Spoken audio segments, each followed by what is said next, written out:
Reporter breaking. നെടുമ്പാശ്ശേരിയിൽ യുവാവിനെ കാറിന്റെ ബോണറ്റിലിട്ട് വാഹനമോടിച്ച് CISF ഉദ്യോഗസ്ഥർ. തുറവൂർ സ്വദേശി ജിജോയ്ക്ക് ദാരുണാന്ത്യം എന്നൊരു വാർത്ത വരുന്നു. നെടുമ്പാശ്ശേരി വിമാനത്താവളത്തിലെ CISF ഉദ്യോഗസ്ഥരായ SI വിനയകുമാർ, കോൺസ്റ്റബിൾ മോഹൻ എന്നിവരിപ്പോൾ കസ്റ്റഡിയിലായിരിക്കുന്നു. ഇന്നലെ രാത്രി 11 മണിയോടെ നായത്തോട് വെച്ചായിരുന്നു സംഭവം നടന്നിരിക്കുന്നത്. S ശരണുണ്ട് കൂടുതൽ വിവരങ്ങളുമായി. S ശരൺ, എന്താ ഈ CISF ഉദ്യോഗസ്ഥർ കാണിച്ചത്? എന്താ പറ്റിയത്? S Sharan, morning.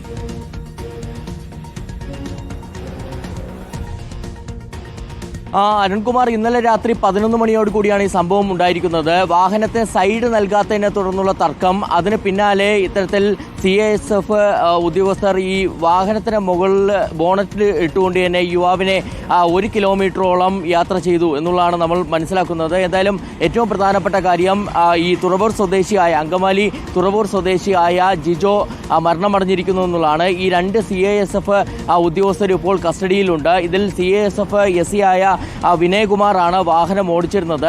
നമ്മൾ മനസ്സിലാക്കുന്നത് ഇങ്ങനെയാണ്: ഇന്നലെ രാത്രി 11 മണിയോട് കൂടി നായത്തോട് ഭാഗത്തേക്ക് ഈ 2 കാറുകൾ, അതായത് ഈ CISF ഉദ്യോഗസ്ഥനായ SI ആയ വിനയകുമാർ ഓടിച്ചിരുന്ന എക്സ്പ്രസോ കാറാണ്. എക്സ്പ്രസോ കാറും ഒപ്പം തന്നെ ജിജോ ഓടിച്ചിരുന്ന കാറും.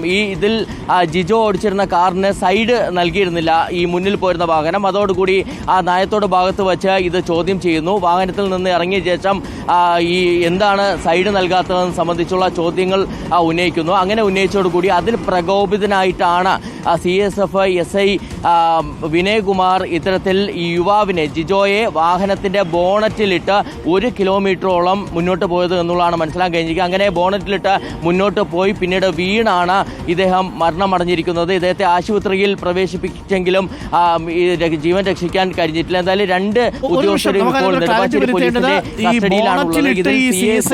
CISF ഉദ്യോഗസ്ഥർ ഓടിച്ചു എന്നുള്ളത് വ്യക്തമാണ് അല്ലേ? അതിനുശേഷം ഈ ബോണറ്റിൽ നിന്ന് വീഴുകയായിരുന്നു.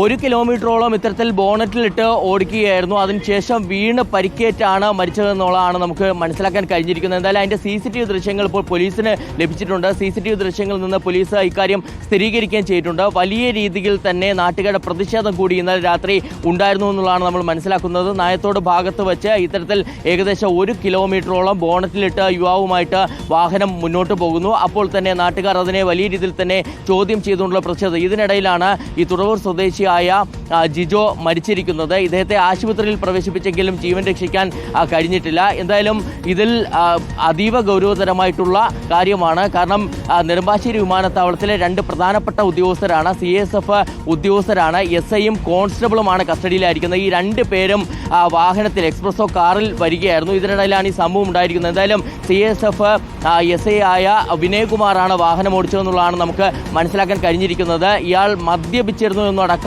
പോലീസ് ഇപ്പോൾ പരിശോധിക്കുന്നുണ്ട്. ഇയാൾ മദ്യപിച്ചാണോ ഇത്തരത്തിൽ പ്രകോപിതനായി ഈ യുവാവിനെ ബോണറ്റിലിട്ട് ദീർഘസമയം വാഹനം ഓടിച്ചത്? ഏകദേശം നമുക്കറിയാം 1 കിലോമീറ്റർ എന്ന് പറയുമ്പോൾ അത്രയേറെ ദൂരം ഈ യുവാവ് ബോണറ്റിൽ കിടക്കുന്ന സാഹചര്യം ഉണ്ടായിരുന്നു. അതിനുശേഷമാണ് വീണ് പരിക്കേറ്റിരിക്കുന്നത്. എന്തായാലും കൊലക്കുറ്റം അടക്കമുള്ള വകുപ്പുകൾ ഇയാൾക്കെതിരെ, അതായത് SI ആയ വിനയകുമാറിനെതിരെ ചുമത്തുമെന്നുള്ളതാണ് മനസ്സിലാക്കാൻ കഴിയുന്നത്. എന്തായാലും നിലവിൽ ഒരു കാര്യം കൂടി ലഭ്യമാകുന്നുണ്ട് അരുൺകുമാർ, അതായത് വിനയകുമാറിന് ചെറിയ രീതിയിൽ ഇതിൽ പരിക്കേറ്റിട്ടുണ്ട്. അപ്പോൾ ആശുപത്രിയിലാണെന്നുള്ള വിവരം കൂടിയാണ് വരുന്നത്. അപ്പോൾ ആശുപത്രി വിടുമ്പോഴായിരിക്കും അറസ്റ്റ് അടക്കമുള്ള നടപടികളിലേക്ക് കടക്കുക. എന്തായാലും വളരെ മോശമായ കാര്യമായി പോയി. ബോണറ്റിലിട്ടൊക്കെ ഒരു ചെറുപ്പക്കാരനെ ഓടിച്ചിട്ടുണ്ടെങ്കിൽ അത് തെറ്റായ കാര്യമാണ്. അതിൻ്റെ ദൃശ്യങ്ങൾ ഇപ്പോൾ പോലീസ് പരിശോധിച്ചു വരികയാണ്. ശരണാണ് ഇപ്പോൾ ഈ വാർത്ത റിപ്പോർട്ട് ചെയ്തിരിക്കുന്നത്. എന്താണ് സംഭവിച്ചത് എന്നുള്ളത് നമുക്ക് CCTV ദൃശ്യങ്ങൾ കൂടി പരിശോധിച്ചതിന് ശേഷം കൂടുതൽ വ്യക്തത വരുത്താം. ആ ദൃശ്യങ്ങൾ അല്പസമയത്തുള്ളിൽ ഞങ്ങൾ പ്രേക്ഷകരിലേക്ക് എത്തിക്കുകയും ചെയ്യാം.